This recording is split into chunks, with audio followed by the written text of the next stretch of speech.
Hello everyone and welcome to a little demonstration special tutorial kind of everything video about my self-invented player super secret intense detector thingy. Yeah. So basically what this thing does, it gives a constant redstone signal, or at least almost constant, if you step exactly on this block. Only if you stand here. It can be a bit higher, it can be a bit lower, but only if you stand at this X and Y coordinate, there will be a constant signal back there and this door opens. It can go off for very short, like I believe it just, no it didn't. It can go off for like 1 second at absolute maximum. You could avoid that if you added. You can see it just did a bit, but not really. You can add, you can avoid this completely if you continue this chain of repeaters and stuff a bit more. Like if you do that 10 more blocks, I just didn't do that because it would be a bit too far away. But if you do that, you can have absolutely constant signal. So it takes a lot of redstone, quite a lot of time, but you can copy it if you use MC Editor or World Edit. The way this works is, or before I do that, if I step off, you can see it deactivates quite fast. If this chain goes off, like it does right now, this will close. And now if I go again on here, it'll activate quite fast, as you've seen already. If I'm on here, it'll activate. Let's see how long it takes. Yep, there we go, it opens. Just a bit buggy, a bit glitchy if we are so far away, but it works all fine. Yeah, just close it again. It is around 5 to 15 seconds to activate and to deactivate it. So that's, I believe, quite a good number. I also got, I believe, 3 seconds, but that's extremely rare, and so I don't want to tell that. It's 5 to 15 seconds to activate and deactivate it. Deactivating goes, actually, no, deactivating, let's say 5 to 10 seconds, that goes faster. But activating, yeah, around 5 to 15 seconds. The way this works is, every spawner, I just broke that off when I just did something here. Anyway, we have 5 spawners in here. Each spawner, you have to imagine a cube of 17 by 17 blocks around it, with it as the middle. And the edge of this corner, no, the corner of this radius is exactly on this block here. It can be a bit higher, it can be a bit lower, but exactly on this spot here, they will spawn. But if I step off, you'll see they stop spinning and it'll no longer spawn anything. If I step on again, it'll continue. The reason I only have 5 in here, it will actually be better if I had more, but the thing is, for each of these spawning tubes, whereas 4 spawners in each, the corner is here, and that's exactly what we want. So exactly, if we step on this block here, all these 20 spawners will activate, all these 4 tubes. But if I go here, these 2 won't. These will, but these 2 not. Now the thing is, I can only have 5, because if I am too low, the upper ones won't, and if I'm too high, the lower ones won't. So if you see it down there, this deactivated. If I'm too far down, the upper ones are deactivated. So the maximum you can have is 5. So we have 20 spawners in total, 5 per tube. Now if we just watch how it looks inside, it's quite simple. If you're wondering, I'm using new snapshot, and there I have this freaking bug where I so often automatically get into the pause menu, and also have to kind of play on a server. I log in with a single player, but I'm on a server kind of. So yeah, the goal is to kill these down falling skeletons as fast as possible, and you may have already noticed there is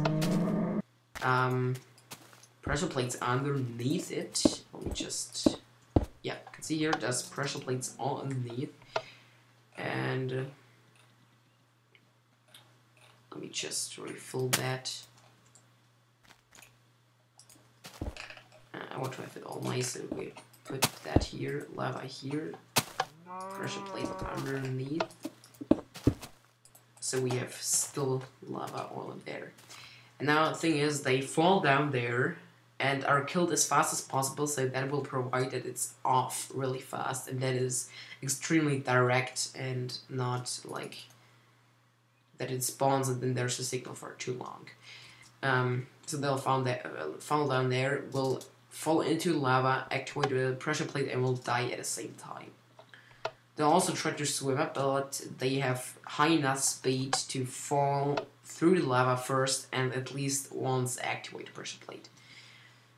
The reason why I have actually these 5 spawners in there is that I want to maximize the rates of spawning there so that it's activated way faster. Like you step on here, and then the chance that one of these spawners is of course way higher if you have more than just one. So then the signal travels from these pressure plates coming. There's just redstone wire underneath. We have this repeater, and this here is a such called pulse lengthener. It lengthens the pulse. It works like that. By the way, I'm not gonna build this block by block. It's just too simple. And go through it. That's it. You have the signal coming here, and there is a 1 tick and 2 tick repeater. Down 2 blocks and a redstone at top.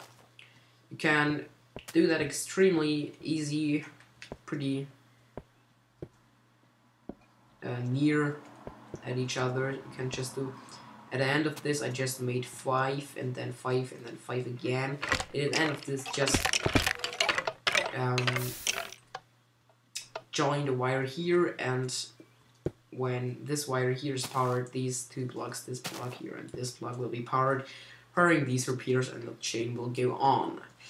So we have coming the signal from here, here, and here, and here, almost constantly through these pulse lengtheners. So they'll lengthen the pulse and they'll kind of smooth it. Like, you'll never have a constant pulse just of these skeletons.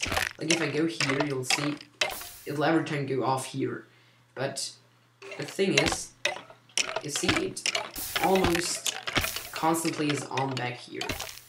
So now there's nothing left in here. Pulse goes off, stays there. Now as soon as there comes another, this will go on as well. Again.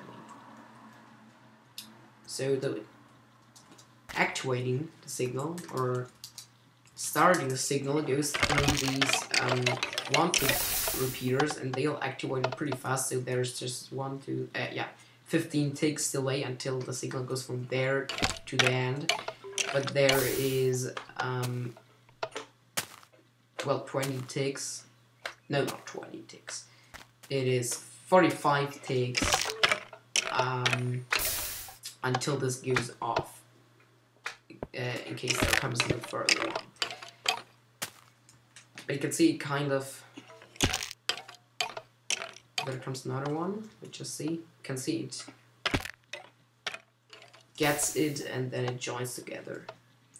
Yeah, I'm not very good at explaining yet. And yeah, so, no, damn it.